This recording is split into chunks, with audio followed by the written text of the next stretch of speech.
I remember. Howdy, y'all. When I first heard about FF14, all I could think about was all the fun I'd had in FF11 and all the great stories and communities I remembered from my time there. The in-depth quests and narratives and people that were really my first experience with roleplay, at least in an MMO. I was eager as hell to play it. All of my friends, or at least the ones who'd had experience with FF11, were perhaps not eager, but definitely interested. Then I got into the closed beta, and it seemed like everything was going to fall right into place. I marked that first closed beta weekend on my calendar, and when the servers came up, I was right there to leap into the queues and wait it out with everyone else. As I recall, that first night, Square couldn't quite keep the servers up long enough to get through the opening sequence, so virtually nobody actually got into the beta itself. I certainly took a hell of a lot of screenshots of the opening sequence, though. The following day, after spending most of the morning popping in and out of the queue and going through the same 10-minute-long unskippable cutscene for the millionth time, Garaf finally landed in Limsa Lominsa. Of course, the NPC that would allow us to actually leave the dock didn't actually do that until the following day, but after several days of ardent effort, Garaf finally got to step into the grounding winch for the first time.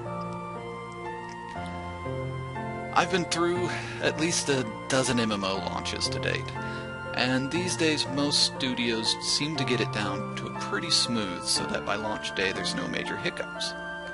14 seemed to be having a lot of trouble with just basic things like keeping the servers up, though. And I figured it would be worth it in the end.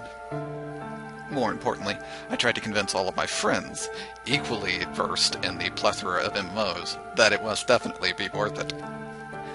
I went on trying to convince them through the closed beta into the open beta and for the first few weeks after the game launched. But eventually, I just had to admit to everyone else, and especially to myself, that the game, when it launched, was extremely, very deeply flawed. While I had at first tried to attribute all that 14 did differently from standard MMOs as innovation, it turned out to be innovation in pretty much the exact wrong direction.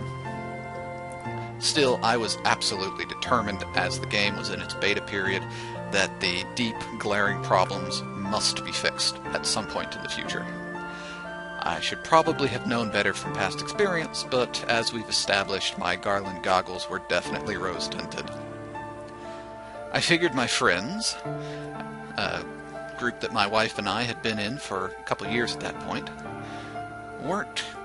probably wasn't going to be embracing FF14, so I started looking for a guild with the intention of joining 14. And that was the first and only time I'd ever tried to join another guild while I was with that first guild.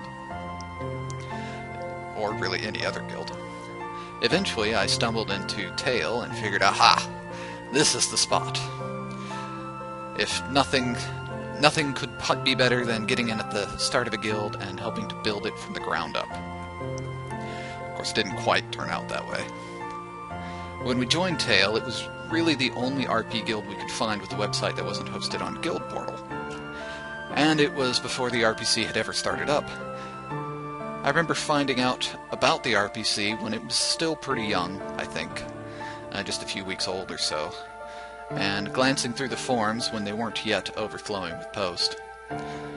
I've seen similar communities form in just about every other MMO I've ever played for any length of time, and from seeing how those had played out, I figured the RPC might last for maybe at most a few months past the launch of the game, and then it'd pretty much implode.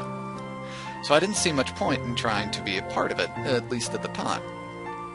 Obviously, I was very wrong.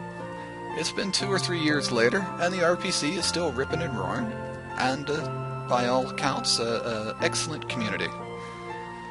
But getting back to FF14, Tail didn't quite work out for us, so we broke off and made a stab at bringing our own Lotro kinship, Randirum, into FF14.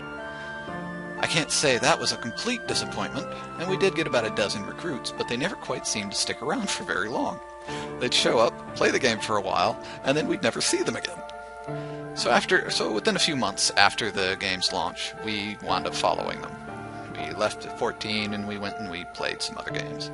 I think we went back to WoW for a while, or at least until Tor came out, and then I played that for about a month, and then I went back to 14, but on a totally different server. By then, they'd managed to fix a few of the problems that 1.0 had, but it was a pretty scant few. I remember being fairly disappointed that a game that had been out for so long hadn't been improved. 14 was not the first game in my experience to be released that really terribly needed urgent work and redressing after its release, but most of the others had managed to make significant improvement within the first 6 months, and 14 didn't quite seem to be up to par.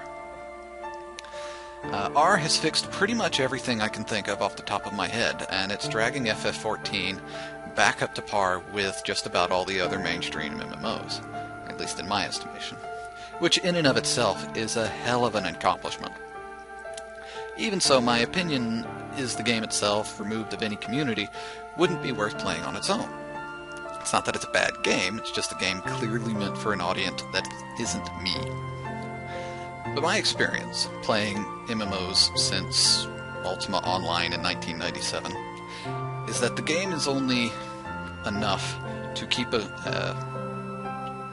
franchise, or the game itself, interesting for so long, and then after a while you've seen everything that the game itself has to offer, and the game itself is pretty much finished.